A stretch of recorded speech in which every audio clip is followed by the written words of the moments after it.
Manchester City's shocking 1906 scandal, the untold story of football's dark past. In the grand timeline of football history, the recent allegations against Manchester City, over 130 charges levied by the Premier League, suggest the storm could be brewing once again. The stakes are higher than ever, as City possesses the means and intent to battle these accusations through the courts. If they find themselves guilty, and let's be clear, they maintain their innocence, the repercussions could shake the foundations of not just the club, but the entire league. Yet, despite the weightiness of the current situation, this isn't the first time the beautiful game has faced such tumult. A shadowy chapter from 1906 reveals that the spectre of financial misconduct has lingered in English football long before today. ****, the scandal of 1906***. Once known as Ardwick, this football club was one of the originals in the second division of the Football League when it kicked off in 1892. After a series of financial tribulations in the early 90s, Ardwick transformed into Manchester City, marking a new dawn with the signing of a bright young star, Billy Meredith, a 19-year-old winger from Northwich, Victoria, in the summer of 1894. Fast forward a decade, Meredith had risen to become one of the most celebrated figures in football, and City was on the brink of greatness. They had surged into the top ranks, clinching the FA Cup in 1904 in a thrilling match against Bolton, celebrated with a jubilant parade navigating through crowds that adored them. But as the cheers faded, the Football Association, FA, arrived at Hyde Road, demanding to investigate the club's books, planting the seeds for a scandal that would define an era. After an exhaustive summer investigation, the findings were explosive. Missing checks and forged receipts indicated illegal inducements granted to new players. City faced a fine of £250, a colossal amount at a time when a player's maximum wage was just £4 a week. While the immediate fallout seemed manageable, a month-long closure of the ground and suspensions for one player and 4 directors, the foundations of a much darker chapter were silently being carved. The situation escalated during the final match of the 1904-2005 season, when City hoped to snatch the championship title from under Newcastle's nose. But as fate would have it, Newcastle triumphed easily, and City fell into turmoil amid violent crowd chaos, prompting another FA investigation. A bombshell dropped that August. Billy Meredith was banned for an entire season for allegedly attempting to bribe Villa's captain, a claim he vehemently challenged, insisting it was a misguided joke rather than any actual wrongdoing. He suspected he was being set up, perhaps due to his vocal campaign against the maximum wage restrictions.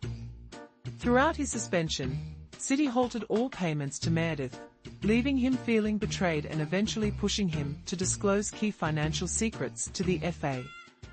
By March 1906, a new inquiry revealed that the extravagant practices of paying players above the legal sums were rampant within the club.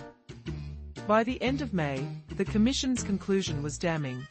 A percentage of gate receipts had been funneled into clandestine accounts to facilitate these illegal payments, including Meredith himself, who was drawing £6 a week, a whopping 50% above the limit. The aftermath was severe. 17 players received suspensions that year, coupled with fines totaling £900. Meredith faced a hefty bill of £100 alone. The management felt the brunt too. 4 directors were suspended, with 2 facing permanent bans, while the club itself was again fined.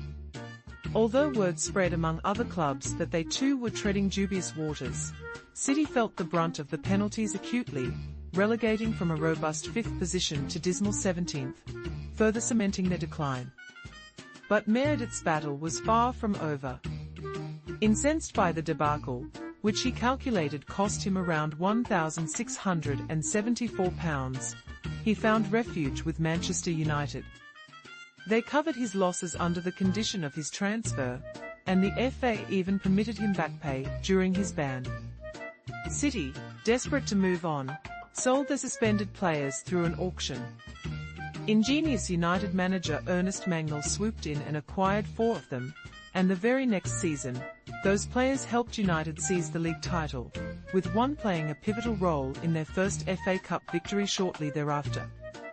Meanwhile, City experienced a prolonged drought, not clinching the league until the 1936-37 season. Mysterious whispers of another scandal.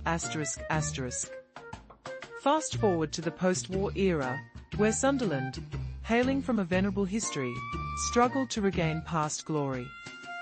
They splurged on transfers, earning the moniker, the Bank of England club, until a whisper from an anonymous Mr. Smith set the league ablaze.